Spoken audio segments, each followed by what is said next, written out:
झारखंड में बड़े नेताओं ने चुनाव के लिए पर्चा दाखिल किया है। इनमें शामिल हैं केंद्रीय राज्य मंत्री अन्नपूर्णा देवी और संजय सेठ। रांची और कोडरमा दोनों सीटों पर एनडीए का सीधा मुकाबला इंडिया गठबंधन से है। बीजेपी उम्मीदवारों के नामांकन में उत्तराखंड के मुख्यमंत्री और उत्तर प्रदेश के डिप्टी सीएम मौजूद रहे। नामांकन के बाद जनसभा हुई, रिकॉर्ड जीत का दावा किया गया। देश में 2 चरण का मतदान खत्म हो चुका है, लेकिन झारखंड में पहले चरण की वोटिंग 13 मई को होगी और अब यहां राजनीतिक हलचल तेज हो रही है। उम्मीदवारों के नामांकन का दौर जारी है। राजधानी रांची की हाई प्रोफाइल सीट पर बीजेपी उम्मीदवार संजय सेठ ने नामांकन का पर्चा दाखिल किया, जिसमें शामिल रहे उत्तराखंड के मुख्यमंत्री पुष्कर सिंह धामी। पहले रांची में रोड शो के जरिए शक्ति प्रदर्शन हुआ और फिर संजय सेठ पहुंचे नामांकन करने। इस दौरान नारा लगा 5 लाख से ज्यादा वोट से जीत का। अपने वाहन से लोग आए। कितना बड़ा समर्पण प्रधानमंत्री नरेंद्र मोदी जी की उस गारंटी पे, क्योंकि मोदी की गारंटी रांची लोकसभा नहीं, पूरे देश भर में गारंटी की गारंटी गूंज है। तभी आज हम कह सकते हैं कि इतने बड़े नामांकन में हजारों लोग इस चिलचिलाती धूप में तापमान को भी पराजित करते हुए आज हजारों लोग उपस्थित हुए। ये गठबंधन कोई सरकार बनाने के लिए नहीं है, क्योंकि सबको पता है सरकार पूरे देश की जनता मोदी जी की बना रही है। जिस प्रकार से लोग आज स्वयं इस चुनाव को अपने हाथ में ले चुके हैं, ये गठबंधन अपने परिवारों को बचाने के लिए, अपने भ्रष्टाचार को छुपाने के लिए, तुष्टीकरण करने के लिए और अपना राजनीतिक अस्तित्व बचाने के लिए है। लेकिन इस बार इनका ये अस्तित्व बचने वाला नहीं है। जनता इनको पूरी तरह से उखाड़ फेंकने वाली।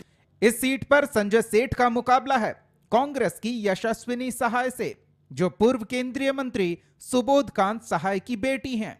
सुबोध कांत सहाय रांची से सांसद रह चुके हैं, लेकिन 2019 के चुनाव में बीजेपी के संजय सेठ ने उन्हें बड़े अंतर से हराया था। संजय सेठ को 7,06,000 वोट मिले थे और उन्होंने बड़ी जीत दर्ज की थी, जबकि सुबोध कांत सहाय को 4,23,000 वोट मिले थे। इससे पहले 2014 में बीजेपी के राम टहल चौधरी को 4,48,000 वोट मिले थे और उन्होंने भी सुबोध कांत सहाय को हराया था, जिन्हें करीब 2.5 लाख वोट मिले थे। एक बार फिर मुकाबला बीजेपी और कांग्रेस उम्मीदवार के बीच है। एनडीए नेताओं का दावा है कि मुकाबले में कोई नहीं है। प्रदेश के अंदर में 14 सीट जीतने का लक्ष्य हमारा है और हम लोग उसकी तैयारी में और उसी का आह्वान को लेकर ये कार्यक्रम चल रहा है। मैं संजय जी को अपनी ओर से बधाई देते हैं, जिन्होंने आज दूसरी बार नामांकन किया। उम्मीद है कि राज्य के अंदर जितने भी जगह पर चुनाव होंगे, उनसे सबसे बड़ी जीत की और इनके समर्थन में वोट और उसका अनुपात भी बढ़ा रहे। उधर कोडरमा सीट के लिए केंद्रीय राज्य मंत्री अन्नपूर्णा देवी ने पर्चा भरा, जहां उनका मुकाबला है INDI अलायंस के विनोद सिंह से, जो भाकपा माले के नेता हैं। नामांकन के लिए कोडरमा से गिरिडीह रवाना होने से पहले अन्नपूर्णा देवी अपने पति रमेश यादव की समाधि स्थल पर गईं और इसके बाद जनता का आशीर्वाद लिया। पहले नामांकन किया और फिर जनसभा हुई। नामांकन के समय उत्तर प्रदेश के डिप्टी सीएम केशव प्रसाद मौर्य भी मौजूद रहे। अन्नपूर्णा देवी ने भरोसा जताया कि जनता ने पहले विधायक बनाया, फिर सांसद और एक बार फिर उनका आशीर्वाद मिलेगा। उनके द्वारा लगभग 30 वर्षों से उस पर कोई ध्यान नहीं दिया गया और आज ये पूरे लोकसभा के अंदर देखें तो शायद सबसे ज़्यादा उसी विधानसभा क्षेत्र का है जो बाहर में काम करने हैं। और बाहर जो काम करने वाले मजदूर हैं, जब कभी भी आवश्यकता होती है निश्चित तौर पर उनके लिए आवाज़ भी उठाते हैं और उनको सहयोग समर्थन। लोड के पैसा पर जमा करने के लिए खाता तो वो लोग खोल रहे हैं, मुख्यमंत्री खोल रहे हैं, उनके लोग खोल रहे हैं।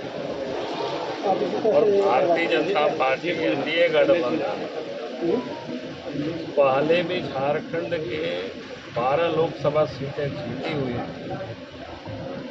इस बार 14 लोकसभा सीट और गांडे की एक विधानसभा सीट जो उपचुनाव हो रहा है, यानी 14+1 विधानसभा भारतीय जनता पार्टी या गठबंधन इस बार जीतेगी और उसकी हम सब लोग तैयारी कर रहे हैं। कोडरमा में 20 मई जबकि रांची में 25 मई को मतदान होना है। नामांकन के दौरान उम्मीदवार शक्ति प्रदर्शन कर रहे हैं। बीजेपी की तरफ से बड़े नेताओं का दौरा हो रहा है। 3 और 4 मई को प्रधानमंत्री नरेंद्र मोदी भी झारखंड आ रहे हैं और 2 दिनों में 3 लोकसभा क्षेत्र में सभा करेंगे। ब्यूरो रिपोर्ट, कशिश न्यूज।